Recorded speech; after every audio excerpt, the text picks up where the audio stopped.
La ilaha illallah wahdahu la syarikalah wa asyhadu anna Muhammadan abduhu wa rasuluh.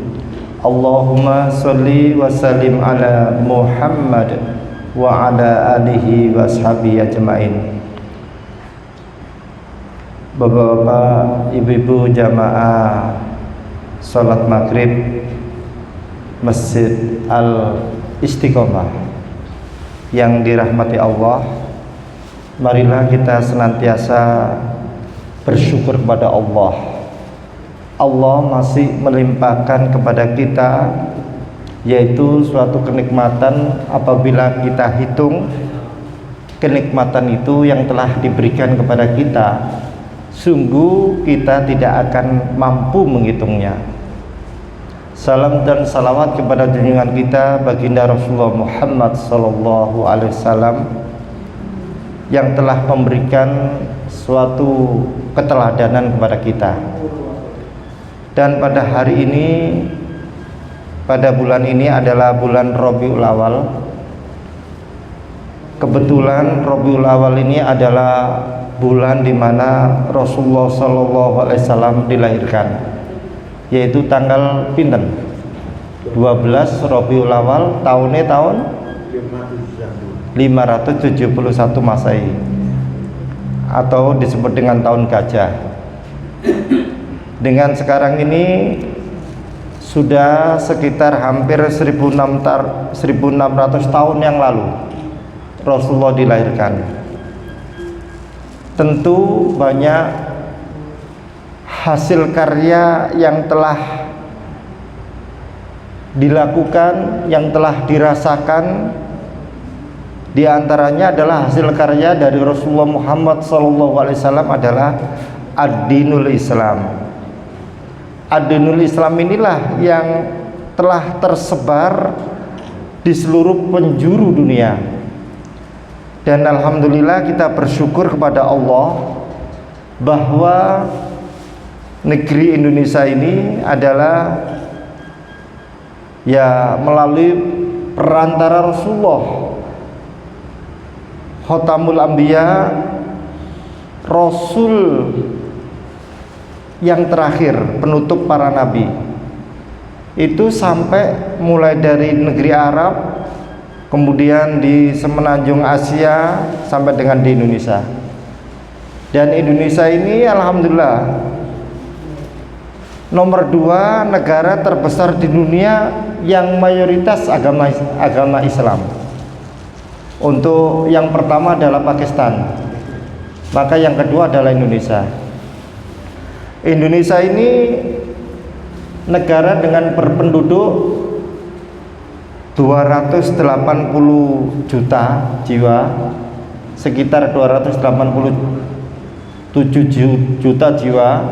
Yang beragama Islam itu 83%. Dari sekian itu sebanyak 230 jutaan. Dan alhamdulillah umat Islam ini adalah umat yang terbesar di Indonesia. Mayoritas beragama Islam terbesar di Indonesia adalah beragama Islam, ya. Para jamaah yang dirahmati Allah, maka kita patut bersyukur bahwa Islam ini tersebar begitu banyak, luas, dan juga telah berdiri berbagai macam masjid-masjid, musola-musola. Masjid dan musola terutama di Surabaya ini juga sangat banyak. Dan alhamdulillah semua itu tidak lepas dari Rasulullah Muhammad SAW. Maka sebagai salah satu bentuk rasa syukur kita kepada Allah yang diperintahkan Allah, yaitu innallaha wa malaikatahu yusholluna 'alan nabi ya ayyuhalladzina amanu shollu 'alaihi wa sallimu taslima. Sesungguhnya Allah dan para malaikat itu senantiasa bersolawat kepada Nabi, kepada Rasulullah Muhammad SAW. Hai orang-orang yang beriman, bersolawatlah kamu kepada Rasulullah Muhammad Sallallahu Alaihi Wasallam. Sehingga sholawat, para jamaah sekalian, sholawat dalam artian kita sebagai umatnya Rasulullah itu adalah mendoakan Rasulullah. Kita berdoa kepada Allah. Mendoakan siapa? Yang kita doakan adalah Rasulullah. Allahumma sholli ala Muhammad. Ya Allah, berikanlah keselamatan kepada Nabi Muhammad sallallahu alaihi wasallam wa ala alihi wa ashabihi, dan kepada keluarganya. Maka para jamaah sekalian, doa ini adalah muhul ibadah. Doa itu adalah perintah Allah dan itu merupakan ibadah. Terus bagaimana dengan diri kita? Diri kita ini belum tentu selamat, tapi mendoakan yang sudah dijamin Allah keselamatannya, yaitu Rasulullah Muhammad. Kita perlu pahami bahwa Rasulullah Muhammad SAW itu juga ada yang memberikan keselamatan, yaitu siapa? Allah. Dan Allah juga yang memberikan fasilitas kepada Rasulullah Muhammad agar bisa memberikan syafaat. Jadi sholawat itu dalam rangka untuk kita meminta kepada Allah bahwa yang menyelamatkan itu adalah siapa? Allah Subhanahu wa taala. Siapapun juga, termasuk Rasulullah Muhammad, itu adalah manusia biasa. Dan beliaunya juga butuh keselamatan. Dan beliaunya juga memberikan wasilah. Tetapi keselamatan itu sesungguhnya yang memiliki adalah Allah. Yang memberikan wasilah, yang memberikan syafaat dari Rasulullah, dan syafaat itu adalah pun sesungguhnya dari Allah Subhanahu wa taala. Ya. Jadi sesungguhnya semuanya itu tidak lepas dari Allah, karena Allah itu adalah Rabb kita. Dan salah satu wujud perintah Allah, ya, salah satu wujud ibadah kita kepada Allah adalah kita senantiasa banyak bersolawat kepada Nabi Muhammad SAW, mendoakan kepada Rasulullah. Dan salah satu mendoakan itu merupakan kita menghargai, menghormati, memberikan suatu penghormatan kepada Rasulullah SAW, apresiasi kepada Rasulullah SAW melalui sholawat kita.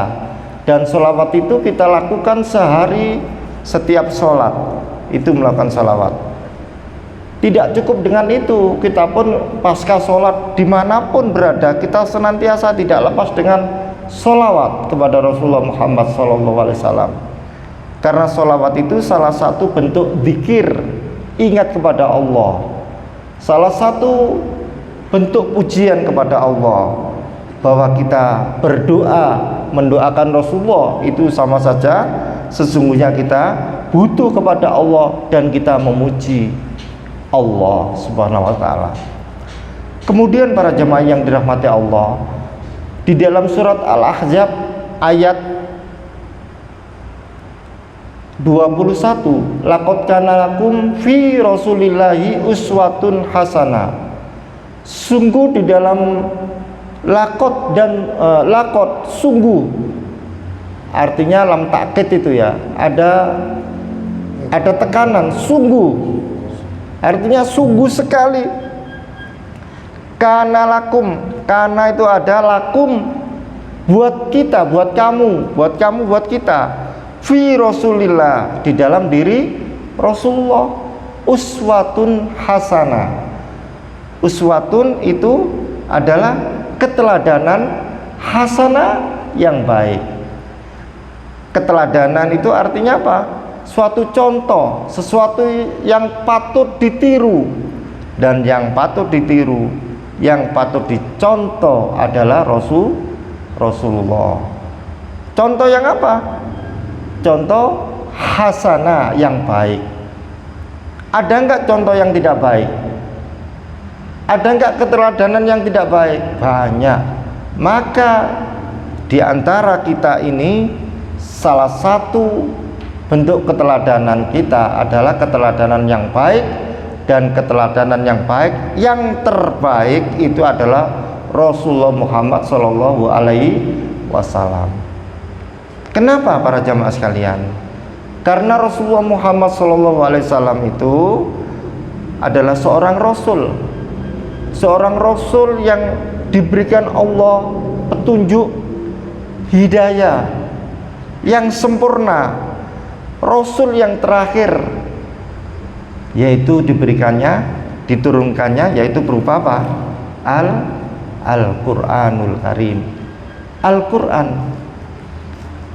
inilah yang menyempurnakan petunjuk, menyempurnakan kitab-kitab Allah sebelumnya, dan itu merupakan mukjizat yang terbesar. Maka keteladanan yang dimaksud ini adalah akhlak Rasulullah, dan akhlak Rasulullah yang diteladani itu adalah Al-Quran dan As-Sunnah yang sahih. Maka para jamaah sekalian, maka keteladanan yang baik, keteladanan yang uswatun hasanah yang baik itu adalah yang bersumber pada Al-Quran dan As-Sunnah. Sedangkan segala sesuatu yang tidak bersumber kepada Al-Quran dan As-Sunnah adalah belum tentu baik. Perlu dikoreksi, perlu untuk dievaluasi apakah sesuai dengan Al-Quran dan As-Sunnah. Karena akhlaknya Rasulullah Muhammad SAW dan apa yang disampaikan Rasulullah, baik ucapannya melalui lisannya, kemudian hatinya dan perilakunya, Rasulullah itu semuanya plek dengan Al-Quran dan As-Sunnah.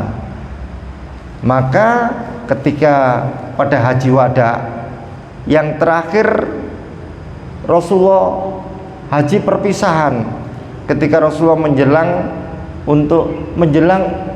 kembali kepada Allah, menjelang kematiannya beliaunya, yaitu salah satu surat yang sungguh sangat penting, yaitu dalam surat An-Nisa ayat 3. Surat apa? Surat ke-5 Al-Maidah ayat 3. Al-yauma akmaltu lakum dinakum, pada hari ini telah kusempurnakan bagimu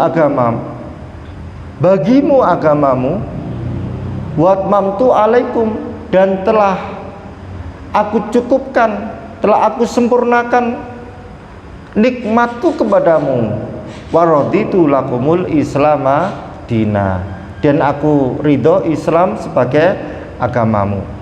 Maka ini adalah suatu kunci,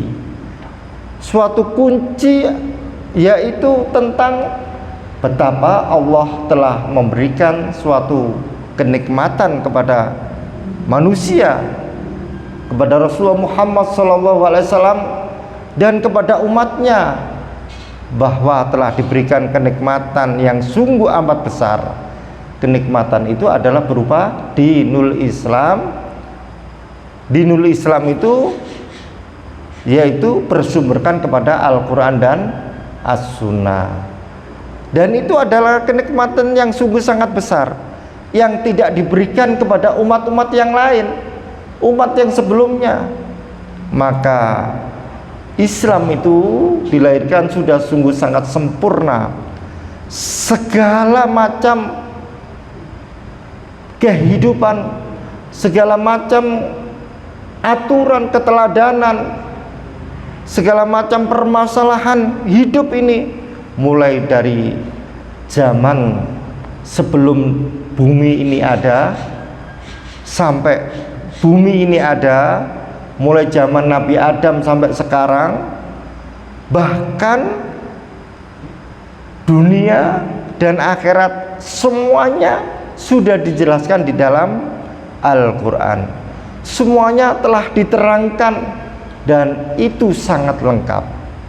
termasuk kehidupan dunia ini, kehidupan manusia di dunia ini, kebutuhan manusia, baik itu bidang akidah tauhid, baik itu bidang muamalah dan akhlak, serta bidang ekonomi, sosial, budaya, semuanya sudah diterangkan di dalam Al-Quran, dan semuanya juga sudah mengalami suatu pengalaman-pengalaman para nabi dan rasul, dan semuanya juga sudah diceritakan di dalam Al-Quran, dan semuanya menjadi keteladanan, menjadi pelajaran, menjadi petunjuk bagi kita umat manusia, khususnya umat Muhammad SAW.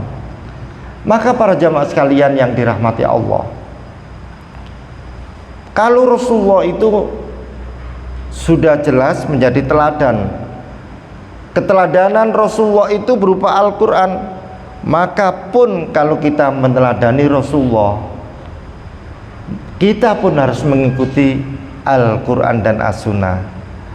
Bahwa Al-Quran dan As-Sunnah itu memberikan petunjuk kepada manusia antara yang hak dengan yang batil. Karena manusia itu la ikraha fiddin, tidak ada paksaan di dalam pilihan beragama, dalam pilihan untuk berpandangan hidup, mau pandangan hidupnya ke kiri atau ke kanan, mau pandangan hidupnya kullu mauludin yuladul alal fitrah, mau Yahudi, Nasrani, Majusi, komunis, tidak ada paksaan. Karena sesungguhnya apa? Qad tabayyana rusdu minal ghayy, karena sudah jelas. Tabayyana rusdu artinya sudah jelas jalan yang lurus, ya, minal ghayy, dan jalan yang bengkok. Jalan yang lurus karena sudah diturunkan Al-Quran, sudah sempurna. Tidak ada manusia itu punya alasan apa lagi. Dan Al-Quran sampai dengan hari ini adalah la raiba fi, wa in kuntum fi raibim mimma nazzalna ala abdina fa'tu bi suratim min misli. Al-Quran itu la raiba fi. La raiba fi itu artinya apa? Tidak ada keraguan dan memiliki otentik, ya. Otentik itu niku napa? Otentik itu original. Sampai dengan hari ini Al-Quran itu masih asli, pakai shot asli, tidak ada keraguan, tidak ada sedikit pun perubahan sebagaimana kitab yang lain. Dan Al-Quran itulah yang telah memperbaiki kitab-kitab yang lain. Ada penyelewengan, maka Al-Quran itulah yang meluruskan, yang mengoreksi kitab-kitab sebelumnya, kitab Injil, Zabur, Taurat, semuanya itu kitabnya Allah. Tetapi dalam kurun waktu terjadi penyimpangan tentang ketuhanan dan penyimpangan tentang yang lainnya. Maka Al-Quran itulah dengan datangnya Rasulullah Muhammad SAW sudah clear, sudah sempurna, dan itu menjadi suatu acuan bagi kehidupan kita, menjadi suatu kenikmatan. Artinya kenikmatan ini apa? Kenikmatan itu adalah suatu apa yang ingin kita raih, tentunya adalah kenikmatan, dan kenikmatan itu adalah kebahagiaan yang hakiki yang kita capai, kebahagiaan dunia dan akhirat. Tidak hanya kebahagiaan dunia, tidak hanya kesuksesan dunia, karena dunia ini adalah sementara, karena dunia ini adalah relatif, sementara akhirat itu adalah khairu wa abqa, yaitu yang terbaik, lebih baik daripada dunia ini, dan khalidina fiha abada, dan di dalam akhirat besok kita kekal abadi. Maka Al-Quran itu mutlak, absolut, la raiba fi, punya kebenaran mutlak, tidak sedikit pun ada keraguan. Kalau buatan manusia, kebenaran itu adalah relatif. Apa yang dihasilkan manusia, baik itu undang-undang, konstitusi, itu relatif. Artinya relatif bahwa setiap saat bisa dirubah, setiap saat bisa diperbaiki, termasuk kitab-kitab sebelumnya. Maka Al-Quran ini adalah la raiba fi, memiliki kebenaran yang mutlak al-haqqu mir rabbika fala takunanna minal mumtarin. Maka kebenaran itu datangnya dari Tuhanmu, yaitu Al-Quran itu firman-Nya Allah yang qat'i, benar, mutlak, tidak ada keraguan di dalamnya. Apabila kita ragu terhadap Al-Quran, maka buatlah semisal Al-Quran, dan manusia tidak akan mampu bisa untuk membuat semisal Al-Quran. Bahkan walladzi arsala rasulahu bil huda wa dinil haq lidhhiru 'alad dini kulli wa kafa billahi syahida. Dialah Allah yang telah menurunkan Al-Quran itu dalam rangka untuk apa? Dalam rangka untuk meninggikan, ya, dalam rangka untuk meninggikan. Allah telah menurunkan Rasul yang terakhir, yaitu Rasulullah Muhammad, sebagai teladan bagi manusia dengan diturunkannya Al-Quran ini. Dan itu menjadi suatu kenikmatan yang tertinggi di atas muka bumi ini, dalam rangka untuk mengalahkan agama-agama yang lain, mengalahkan isme-isme yang lain, dalam rangka untuk mengalahkan aturan-aturan yang lain. Dan itulah Al-Islam, Al-Quran, dan As-Sunnah. Maka para jamaah sekalian yang dirahmati Allah, keteladanan yang sesungguhnya adalah keteladanan, yaitu apabila kita menjadikan Al-Quran itu sebagai Al-Huda, menjadikan As-Sunnah itu adalah petunjuk hidup kita, dalam rangka untuk menjelaskan secara teknis terperinci itu di dalam As-Sunnah. Al-Quran dan As-Sunnah itu sudah lengkap menjadi acuan kita. Maka kita meneladani Rasulullah Muhammad SAW itu berarti kita harus mengikuti Al-Quran dan As-Sunnah. Apa yang kita amalkan, mulai dari ujung rambut sampai ujung kaki, semuanya harus mengikuti Al-Quran dan As-Sunnah. Apa yang kita lakukan, ibadah kita, ibadah yang mahdoh, yang khusus, dan ibadah ghairu mahdoh, semuanya itu kita harus kembali pada Al-Quran dan As-Sunnah. Apa yang ada di dalam hati kita pun juga demikian, harus kembali kepada Al-Quran dan As-Sunnah. Apa yang telah diperintahkan Allah dan Rasulnya itu adalah hak, benar, maka pun kita sami'na wa ata'na. Maka para jamaah sekalian yang dirahmati Allah, jadi kita meneladani Rasulullah itu artinya bahwa kita ya mengikuti Al-Quran dan Sunnah, tidak ada yang lain. Maka apapun bentuknya kehidupan kita, aturan di dunia misalkan, semuanya selama itu tidak ada pelanggaran, selama itu sesuai dengan Al-Quran dan As-Sunnah, tidak ada masalah. Atiullaha wa atiur Rasul wa ulil amri minkum. Taatlah kepada Allah dan Rasulnya, artinya Al-Quran dan As-Sunnah itu mutlak. Wa ulil amri itu tidak ada kata taat, selama tidak bertentangan aturan ulil amri ini, tidak ada masalah kita taati. Tetapi apabila bertentangan dengan Al-Quran dan As-Sunnah, maka kita tidak wajib mengikuti. Maka para jamaah sekalian yang dirahmati Allah, kenapa kita meneladani Rasulullah? Dan keteladanan itu sesungguhnya adalah apabila kita mengikuti Al-Quran dan As-Sunnah, karena dengan kita kepada Al-Quran dan As-Sunnah itu, faman yakfur bitaguti wa yu'min billahi faqad istamsaka bil urwatil wusqa lang fisamalaha, bahwa sudah jelas jalan yang lurus dengan jalan yang bengkok. Apabila kita mengikuti jalan yang lurus, maka kita telah beriman kepada Allah dan kita mengingkari tagut, maka kita telah memiliki apa? Memiliki suatu ikatan tali buhul yang amat kuat, yang tidak akan tercerai-berai.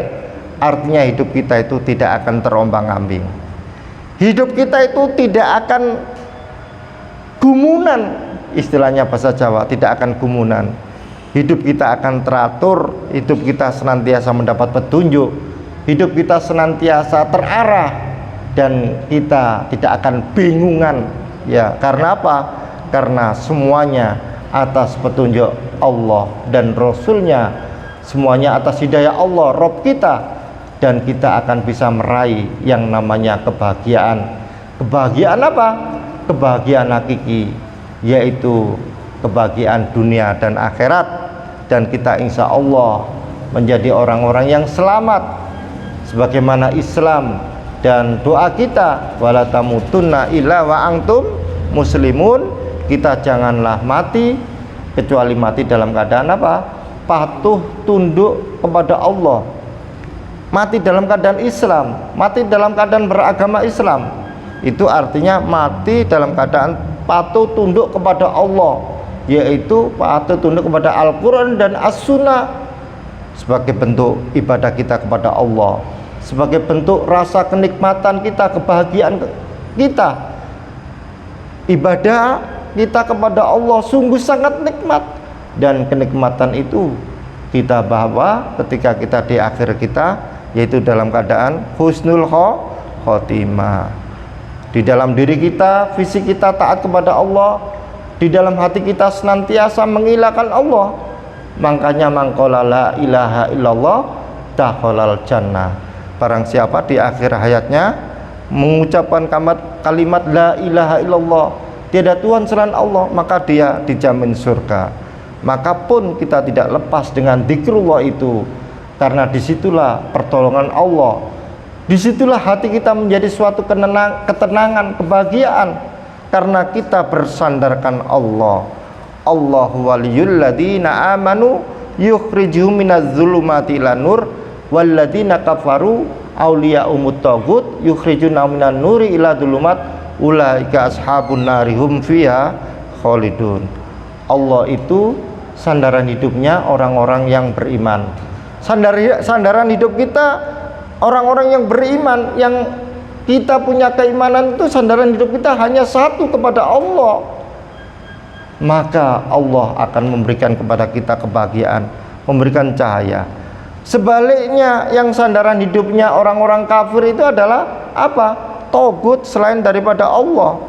Maka kita manusia itu tidak boleh bersandarkan selain daripada Allah, tidak boleh berharap selain daripada Allah, tidak boleh meminta tolong selain daripada Allah, karena harapan itu kembalinya semua pada Allah. Yang punya kunci adalah Allah, termasuk kebahagiaan kita, kehidupan kita, termasuk pada saat detik-detik akhir kita. Kalau tidak kita kembali kepada Allah, kembali kepada siapa? Apakah kita kembali kepada dunia? Dunia itu akan hancur. Apa kita berharap kepada manusia? Manusia itu akan fana. Dan yang hak, yang hakiki adalah Allah. Allah Rabbul Alamin, Rabb kita, yang telah menciptakan kita, menciptakan alam semesta ini, yang telah memberikan kepada kita, memelihara kita. Semuanya ini adalah Allah, dan kita hanya minta kepada Allah, minta pertolongan kepada Allah, dan kita hanya memuji Allah. Sesungguhnya hidup itu adalah ibadah, dan ibadah itu substansinya adalah memuji Allah, zikrullah. Maka ala bidzikrillahi tatmainul qulub, dengan ingat kepada Allah, dengan memuji Allah lisan kita, jasmani kita, ujung rambut, ujung kaki ini semuanya mengikuti aturan Allah, maka insya Allah hidup kita husnul khotimah, sebagaimana tadi menjadi teladan, ya, uswatun hasanah. Hasanah itu artinya kebaikan, dan di akhirnya adalah khotimah, husnul hasanah juga, yaitu husnul khotimah. Artinya apa? Di akhir hayat kita pun dalam keadaan apa? Baik, ya. Maka para jamaah sekalian, pertanyaannya berikutnya adalah, kita siapkah kita menteladani Rasulullah? Yaitu apa? Uswatun hasanah. Kalau Rasulullah menjadi teladan kita, uswatun hasanah, maka para jamaah sekalian, diri kita pun menjadi orang yang diteladani. Artinya apa? Kita memiliki keteladanan. Kalau pada hari ini para jamaah sekalian, saya tanya kepada para jamaah, sekarang ini apakah krisis yang terjadi di negeri kita itu tidak ada trust ya? Trust ini kenapa? Kepercayaan. Kenapa? Karena tidak ada keteladanan. Leres nggih? Tidak ada contoh yang baik, tidak ada yang bisa ditiru. Ya, pemimpin kita tidak ada yang bisa ditiru, dan kita tidak menyalahkan pemimpin kita, tetapi koreksi pada diri kita, apakah diri kita pun siap menjadi orang yang dicontoh, kita pun menjadi seorang yang diteladani. Karena kalau kita mencontoh Rasulullah, itu seorang Rasul yang diteladani, maka kita pun menjadi orang yang harus diteladani. Yaitu apa? Diteladani kepada siapa? Kalau Rasulullah sekarang ini diteladani oleh umat manusia sampai akhir zaman, maka kita pun diteladani oleh siapa? Oleh anak kita, oleh istri kita, oleh keluarga kita, oleh siapa? Masyarakat kita, keluarga terdekat. Dan kita diteladani sampai kita punya hasil karya bisa dibanggakan. Ya. Apakah kita menjadi teladan di keluarga kita, para jamaah sekalian? Artinya teladan itu menjadi suatu kebanggaan, bukan kita ini menjadi orang yang apa? Dibenci. Ya, bukan menjadi orang yang seperti sekarang ini ya. Kita tahu rezim sekarang ini semuanya saling apa? Banyak orang-orang di akhir sekarang ini ya. Di akhir rezimnya ini sekarang ini banyak yang mereka apa? Mencaci. Tentu kita tidak demikian para jamaah sekalian. Ya, tentu kita ini menjadi orang yang diteladani. Diteladani oleh siapa? Oleh anak istri kita. Sehingga apapun yang kita sampaikan itu sudah kita laksanakan. Apa yang kita ajak kebaikan Al-Quran dan As-Sunnah kepada anak istri kita, karena ku anfusakum wa alikum naro, jagalah dirimu dan keluargamu dari siksa api neraka. Maka pun itu tidak hanya cukup bahwa kita hanya dengan lisan saja, tetapi perilaku kita pun adalah bisa dicontoh. Ketika kita menyuruh anak kita untuk wayuqimunas sholat, untuk menegakkan sholat, maka kita pun juga sudah menegakkan sholat. Maka kalau kita bisa memberikan keteladanan, insya Allah kacang gak ninggalan jaran ya, buah jatuh tidak jauh dari pohonnya.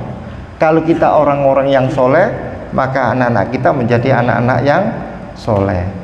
Kalau anak-anak kita ingin anak kita itu menegakkan sholat ya, maka kita pun menjadi orang yang pertama kali, yang awal yang menegakkan sholat. Tidak bisa kita menyuruh anak kita sholat. Ketika umur 7 tahun perintahkan sholat, ketika umur 10 tahun kalau tidak mau sholat 4.000 maka pukullah. Maka tidak cukup dengan kita memberikan suatu perintah tanpa kita memberikan contoh. Maka keteladanan itu harus ada di dalam diri kita, di dalam diri Rasulullah. Maka Rasulullah menyampaikan kepada kita, dan keteladanan itu pun harus ada di dalam diri kita. Jangan sampai kaburo maktan indallah angtakulu malah taf'alun. Allah sangat murka apa yang kamu perintahkan, apa yang kamu ucapkan, tapi tidak kamu laksanakan. Ini para jamaah sekalian yang dirahmati Allah. Dan ini menjadi suatu kepercayaan. Ini menjadi suatu kesuksesan kita. Betapa Rasulullah SAW itu memiliki karakter pribadi yang sungguh sangat luar biasa hebat. Gelar yang pertama kali Rasulullah oleh umat, yaitu apa? Oleh masyarakat Quraisy, yaitu gelar apa? Al-Amin, dapat dipercaya. Dapat dipercaya ini artinya adalah bahwa setiap orang tidak ragu bahwa Rasulullah itu jujur ya. apa yang disampaikan, apa yang diucapkan sama dengan apa yang ada di dalam hati dan apa yang ada di dalam perilaku. Kalau A ya A, B ya B. Maka pun juga kita demikian. Kita sebagai seorang manusia harus menjadi teladan dan bisa dipercaya, karena sungguhnya kunci daripada keselamatan, kebaikan, kesuksesan itu adalah keteladanan, dan kunci keteladanan itu ada pada suatu karakter. Karakter itu adalah karakter kejujuran, yang pada hari ini negeri kita itu mencari orang yang jujur itu sangat banyak atau langka? Langka, ya. Betapa hari ini kita terpuruk negeri kita, faktornya adalah karakter. Kita mencari kebenaran, mencari orang-orang yang jujur itu hampir punah. Mencari keteladanan hukum tidak ada. Yang ada adalah semuanya bisa dibeli dengan uang, ya. Mulai dari kehidupan masyarakat, kehidupan pemimpin aparat, semuanya sama. Semuanya diukur, ya, diukur kebenaran itu dengan apa? Dengan materi, dengan uang, dan semuanya dibeli. Bukan dengan apa? Dengan kejujuran, dengan kebenaran, dengan keadilan. Maka menjadi tugas kita para jamaah sekalian, keteladanan ini. Monggo kita sampaikan kepada anak-anak kita. Walaupun kultur kita sekarang ini boleh dikatakan masih sama dengan yang dulu, yaitu apa? Zaman jahiliyah, sama, karena sudah menjadi kultur. Menjadi kultur suatu yang tidak jujur itu sudah menjadi kultur. Ketika pemilu jangan bisa lihat apa yang diutamakan adalah uang, yang dipilih adalah uang, bukan seorang pemimpin yang mereka menjalankan Al-Quran As-Sunnah, bukan pemimpin yang baik, tetapi pemimpin yang mereka pilih adalah mereka yang memberi uang. Semuanya uang. Sampai di tingkat hukum pun juga sama, semuanya dengan uang. Dan inilah hancurlah negeri kita. Dan para jamaah sekalian, untuk mengoreksi itu ya kita kembali uswatun hasanah. Kita harus menjadi uswatun hasanah juga.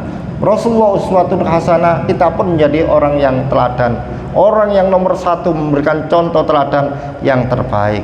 Bukan sebaliknya, kita menjadi orang, menjadi sampah masyarakat, menjadi gelandangan.